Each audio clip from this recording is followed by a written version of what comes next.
ಹೊಗಳೋದು ಕಲೀರಿ. ತಿಂಡಿ ಚೆನ್ನಾಗಿದೆ ಚೆನ್ನಾಗಿಲ್ಲ ಅಂತ ಬರಲ್ಲ, ತಿಂಡಿ ಚೆನ್ನಾಗಿದೆ ತುಂಬ ಚೆನ್ನಾಗಿದೆ ಅಂತ ಬರುತ್ತೆ. ತಿಂಡಿ ತಿಂತೀರಲ್ಲ, ದಿನ ತಿಂತೀರಲ್ಲ, ತಿಂಡಿ ಹೇಗೆ ಮಾಡ್ತಾರೆ ಗೊತ್ತಾ? ಉಪ್ಪು ಜಾಸ್ತಿ ಆಗಿದೆ ಅಂತ ಯಾಕೆ ಮುಖ ಸಿಂಡಿಸ್ಕೊತೀರಾ? ಎಣ್ಣೆಯಲ್ಲಿ ಎಷ್ಟೊತ್ತು ಬೇಯುತ್ತೆ ಗೊತ್ತಿದೆಯಾ?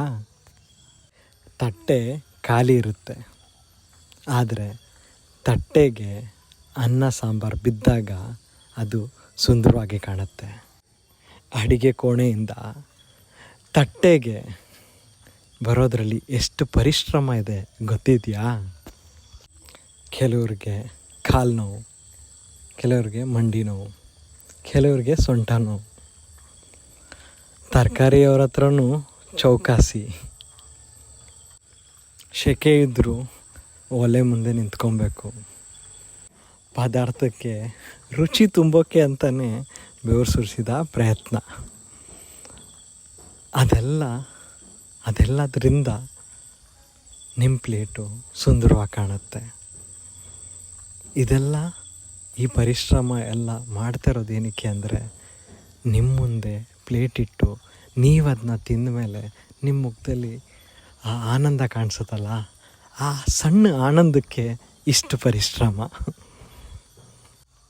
ಸೊ ನಿಮ್ಮ ಆನಂದಕ್ಕೋಸ್ಕರ ಮಾಡಿದ ಪ್ರಯತ್ನಕ್ಕೆ ಸಣ್ಣ ಖುಷಿ ಕೊಡೋದು ನಿಮ್ಮ ಜವಾಬ್ದಾರಿ ಅಲ್ಲ?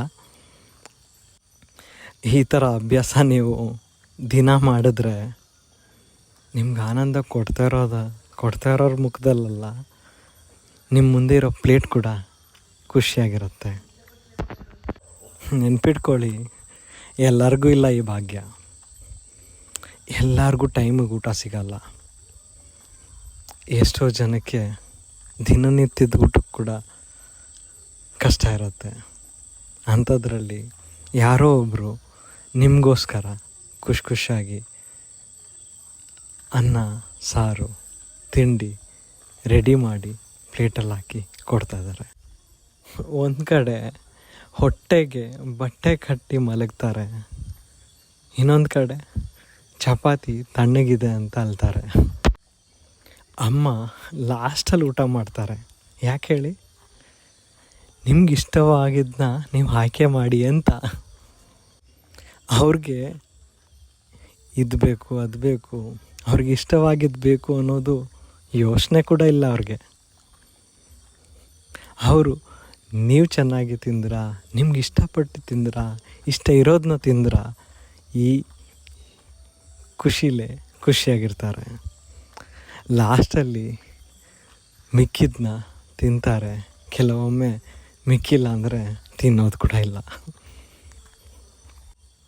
ಅದಕ್ಕೆ ಹೇಳೋದು, ತಿಂಡಿ ಅಥವಾ ಅನ್ನ ಸಾಂಬಾರು ಚೆನ್ನಾಗಿದೆ ಚೆನ್ನಾಗಿಲ್ಲ ಅಂತ ಬರಲ್ಲ, ಚೆನ್ನಾಗಿದೆ ತುಂಬ ಚೆನ್ನಾಗಿದೆ ಅಂತ ಬರುತ್ತೆ.